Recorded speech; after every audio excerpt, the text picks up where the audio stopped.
Hey, welcome to this episode of Coach SpeakEasy. We have a chance today to be joined along with Tom Develice, head coach for the Andover Huskies. And Tom, it's been a joy watching you as a coach. Your calm demeanor, even though it's probably that duck approach some days. But how do you get yourself in that mindset to stay calm and to stay poised on that sideline? I don't know if I do.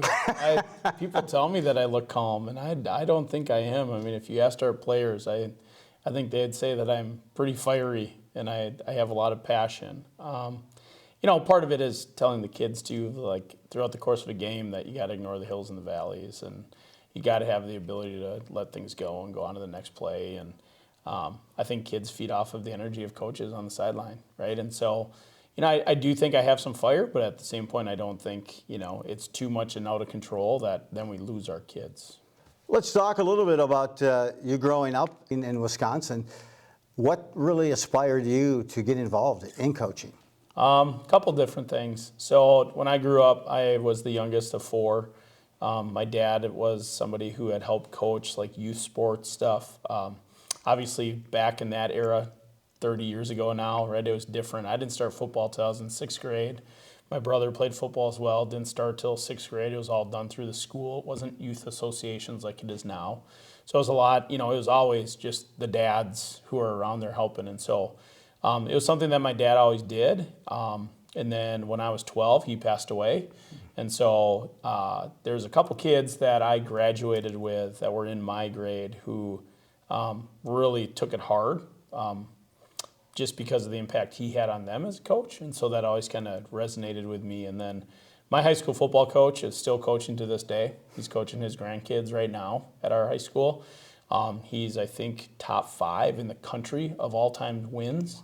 Has an unbelievable legacy at St. Mary Springs High School in Fond du Lac, Wisconsin. And he was my math teacher. He's a guy that did math, that coached football, coached track.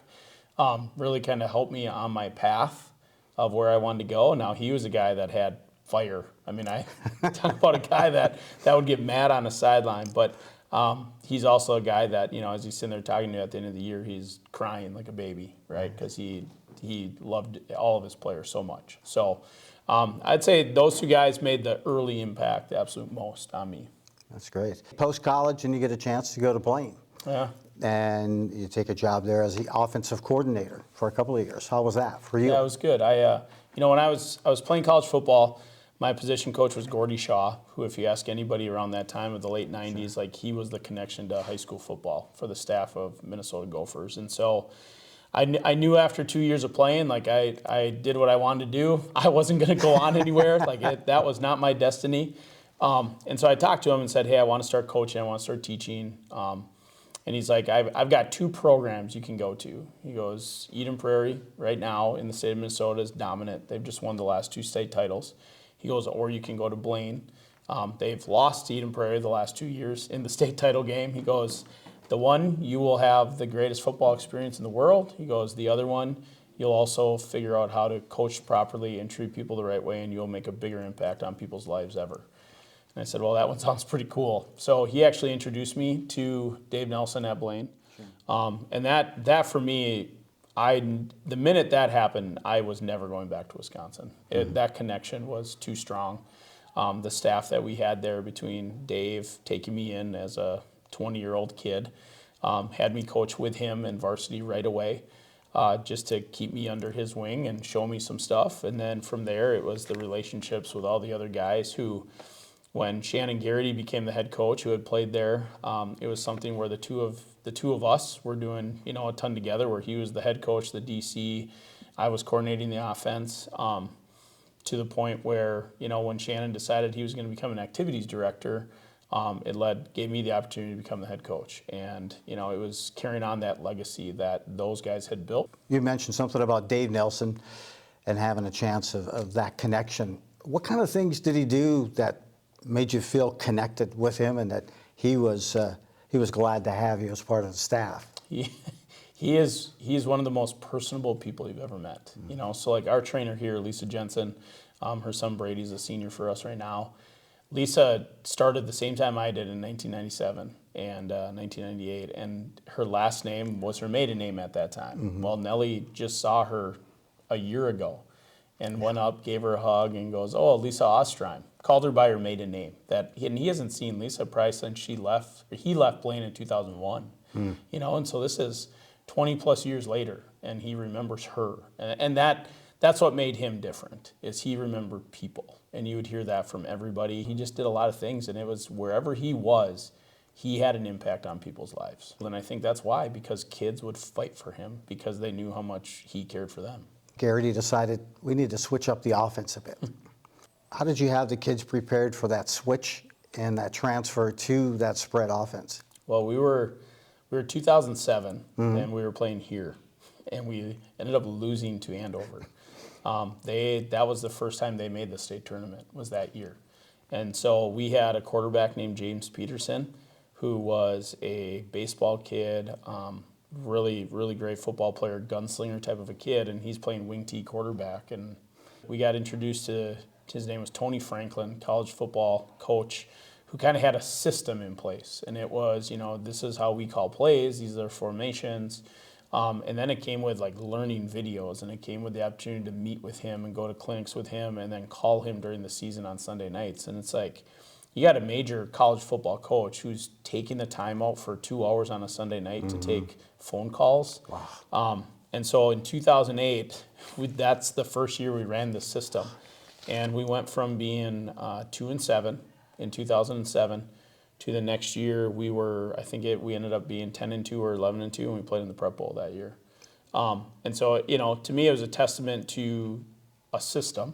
And when you have a system with a foundation, that kids will learn it as long as it's a system that makes sense, and it has checks, and it has things where if this isn't working, then this is a complement to it, right? And that's how the wing T was. We ran out of those bodies, all the kids that were tight ends and wing backs, we now need to be linebackers and defensive ends. And then it's become this morph system now, and honestly, there's a lot of things we do right now that are still Tony Franklin foundational based things. And then some other stuff that we've developed along the way. Now you're the head coach. Talk to me about what that first year was like for you as a head coach. Chaos. Yes, chaos. Shannon was still in the building, and Shannon's heart was still there, but our school district policies, because our activities directors are also assistant principals, is that you can't coach. So that first year of being a head coach, it was great to have him as a resource. I also had to figure things out on my own. I had great assistant coaches who were in the Blaine system for a while. The respect I had for Dave and the respect I had for Shannon, my biggest thing was I did not want to let those guys down. Not at all. I did not want to let the Blaine tradition down. So if you could give, say, 1 or 2 points of advice to a new coach, what would be 1 or 2 areas of focus you would provide to them? Relationships matter. Make relationships with kids, right? That's what this business is about. Develop those with coaches, develop them with your kids. You develop them with your parents, but you also know that the parents, when their kids are maybe not seeing the playing time and that kind of stuff, are going to have different feelings about it. And that's okay too, because it's their kids and it's their passions. I think that's the biggest one that right now I think people get lost in sometimes. They worry too much about the wins and the losses, and they forget that the relationships need to be among the forefront. And then the second one is work. Just work. It's not easy. Nothing you do in life is easy, right? But work at it, because I think our players know how hard we as a coaching staff works, and they see that, and I think it corresponds to what they do. Well, I know building that culture, your focus was making sure each player would look a teacher, an adult in the eye when they're speaking with them, and trying to connect that way. And I think that set a great culture tone. We do that at the end of our 2-days. So our very last meeting in August, we give our kids a theme shirt. That shirt has all of our schedules on the back for the year, all the way from game 1 to the Prep Bowl as our goal. And that was something, again, that I got from Dave Nelson and Shannon Garrity. And then the big thing was that handshake and looking an adult in the eye, right? I've taught math now for 25 years in our school district. I've been a department leader. You can't lead in front of students. You can't lead as a boss of somebody if you don't have that ability to make a connection right away when you meet them by shaking their hand, looking them in the eye, being clear with your words, right? And so something we hope they take with them as we move on. What was it like coaching your son as a quarterback? It was a lot of fun. John Kyvig, who's been here forever as well, he always would laugh at the conversations between Connor and I. I was not easy on Connor. I was not easy on him at all. And, there's regrets in that a little bit as a dad and as a coach that, there are things that I put on his shoulders and expectations because he was the coach's son. He was the leader of our team as a quarterback. That probably wasn't fair to him always. But he's also one of these kids that, whether I would have been here or not, if it would have been Rich as still the head coach, I think Rich would have said, this is one of the best leaders we've ever had. And so the message to both my boys so far, even Devin, was you just have to understand that nothing is going to come easy for you, because if any accolade comes your way, it's going to be because you're the coach's dad or you're the coach's kid, and it's your dad. And so everything you do, you need to earn it, and I'm not going to be easy on you. And so, Devin unfortunately got bit with some injuries both his junior year and senior year, but he's a kid that in all that never missed a workout. He never once in his 4 years of high school missed a workout. That doesn't always happen, especially by a kid who isn't always playing and is sidelined and that kind of stuff. And so, I look at him being just as much of a leader as Connor was, because he did the things that many kids aren't willing to do when they're not in the limelight. And so, and there's a lot of those kids, right? Obviously right now we're talking about my two and the special connection it's been to be able to coach them and their friends, but we have a lot of those kids here, and that's what makes this place great. What does that leader do when you say he's a good leader? Yeah. For you, what did you see in the other coaches see that he did so well as a leader? Well, and honestly, that's what made that team so special is you had a guy like Connor on the offensive side, Caden Wheeler on the offensive side, Ben Audette, and then on the defensive side, you had Samuel Angel, you had Weston Knox, that were the leaders there. And what it was that, everything that they did, their words was less than their actions, right? All their actions were things that the coaches would have said needed to be done without a coach ever having to say it. Right, and so that's in the weight room. That's how they trained and how they worked. That was in the classrooms. It was getting notes from teachers all the time about these guys are some of the nicest people in our school. It's in the cafeteria. It was how they talked to the freshmen when they came in, and it wasn't like we're the seniors. You need to bow down to us. It was, hey, how's it going? What do you need help with? Our weight room culture changed when you have guys who. Your best players are the guys who are in there the longest and sweat the most and work the hardest. Everybody looks around and goes, well, if they're the stars and are doing that, well, then shouldn't I? And that we had a lot of leaders that way. Connor certainly, overcame some of those discussions between you two. The development, the leadership, call it all the batteries included, the athleticism and the commitment. That had to be a great feeling for you, not only him, but for you as well. Yeah. It's one of those moments though that for me, I wish I would have taken the time to enjoy it more. That's a regret that I have, is that it goes so fast. You tell kids that, I've been coaching for 27 years, and I tell them it's going to be gone in a blink of an eye. Well, so is the opportunities you have when your kids are in high school. Sure. Those are gone quickly. Let's talk about the University of Wisconsin River Falls. I know there's been numerous players from Andover. That alone is a great tribute to the program and how many kids are playing at that collegiate level. Yeah, it's not easy, right? It's playing college football is hard, but I think what's happened is you've had some really good kids that have gone there, and so then our other kids are looking, going, if I want to play, and I look up to this guy who was a good person in high school. God, maybe I should look there, and it's helped because there's been quite a few of our really, really good kids that have gone there. Connor as well, he's had to learn how to deal with, probably some injuries he didn't know he had in high school. Torn labrum that happened at some point in high school, and played through it. And, again, I think that's a sign of toughness that, he never really said much. We knew at times his shoulder would be sore, which is expected when you're a quarterback and you're throwing as much as we did. But never really said much. And then he got to a point where like he physically could not throw the ball. He would walk downstairs and it would just pop out and go back in. And so, yeah, it was time to get that looked at a little bit. It's like you said, though, I think at the end of the day, the fact that the connections he's made, the relationships he's made with people, people know him there as the person he is versus ever just him being a really good athlete. So as he gets through those frustrations, he'll realize that, that is the most important thing. So let's talk a little bit about what are Saturday nights like at the Develice house? Football season, non-football, watching football. You have your wife Trina also there to kind of oversee, probably manage, get everything else done in time. What do you guys like to do as a family on Saturday nights? Is it board games? No. PlayStation 4? Well, my wife probably likes to do that. I don't like board games. That bores me. Saturday is kind of the one day that I do try to not do much at night. I'll watch games on Huddle, but I just watch them as if I'm a fan watching Huddle. But then at that point, my wife and I, we try to do something just because it's a grind and it's a lot of hours and a lot of time.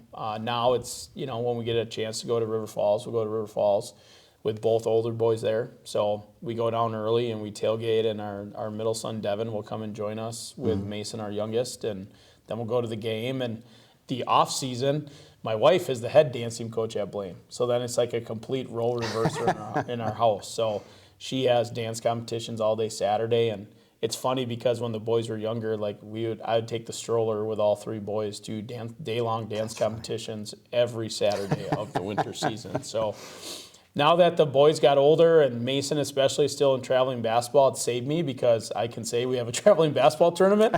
I don't have to go to full-day dance. But both her and I have, from the day we met, we're both people that were interested in coaching. She's a teacher. She's an elementary school teacher.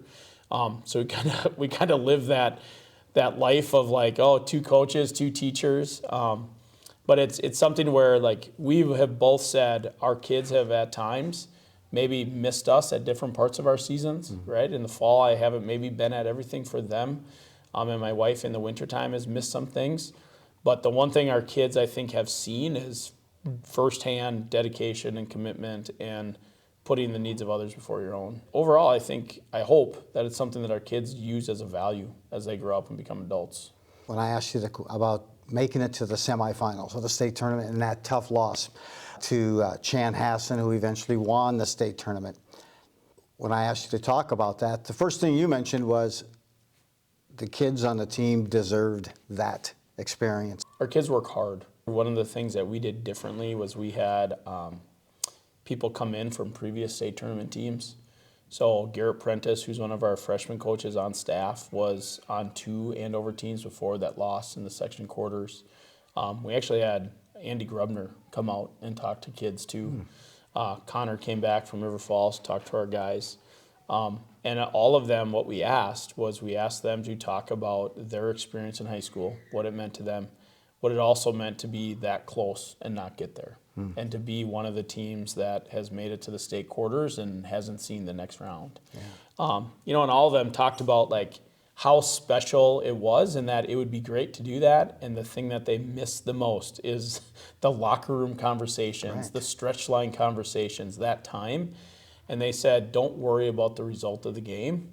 Worry about the relationships and your best friends, not seeing them next week.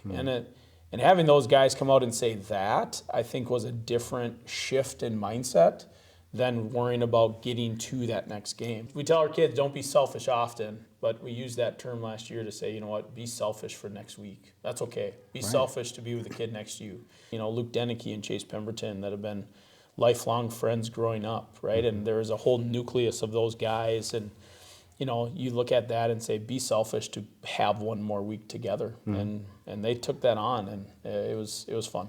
Undefeated that first year, COVID cut short, and the next season, undefeated through the season, and then a tough loss in the quarterfinals in an ice bowl type of mini game there. Yep. But what do you attribute that early success to? Kids. we had really good football players. You look at it and you look at the rosters of kids. Sam Masungu's playing at Cornell. Sam Sam Angel is playing rugby at the University of Minnesota. Weston Knox is playing hockey at the Badgers. Yeah.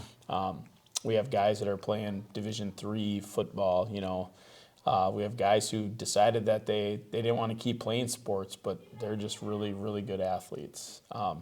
They embrace change. They embrace some of the things that we were going to do differently. I don't think it was a huge shift either. I think the things that Rich did as a staff and Rich did himself as a head coach was very similar to what I do. But we are different people. We have different personalities. And so the things that I came in with that did things differently, they were very accepting of. And I think that showed, you know, again, the ability of the kids. And so I was blessed that way. And the coaching staff, that the guys that were on Rich's staff that stayed, honestly, if those guys would have chosen to leave, like at some staffs they do, I think we would have not had the success we did. Those guys that Rich had that stayed with me are unbelievable people. A couple of them have moved on and kind of done their own things, and a couple have moved to teach and live where they grew up. And they're guys that we still talk to, I still talk to, and I knew them for a year, maybe 2 years, but they're just great people. So I am so blessed and fortunate to have had the ability to come to this program when I did. It's been a great run so far, and really been just blessed by what I was able to walk into. The last question too. Your years of coaching, many games, many players, there are one or two moments that just currently just stick with you as, wow, that was a moment. That was an experience. Yeah, there's a few.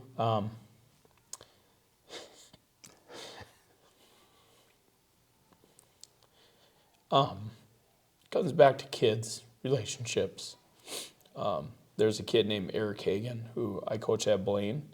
He was graduated in 2002, so realistically he was only like 5 years older than me, and he's still a guy I talk to that we that year went to the Prep Bowl in 2001, and him and I probably had one of the longest embraces I've ever had with a player. He was an offensive lineman that was 5'10", about 220.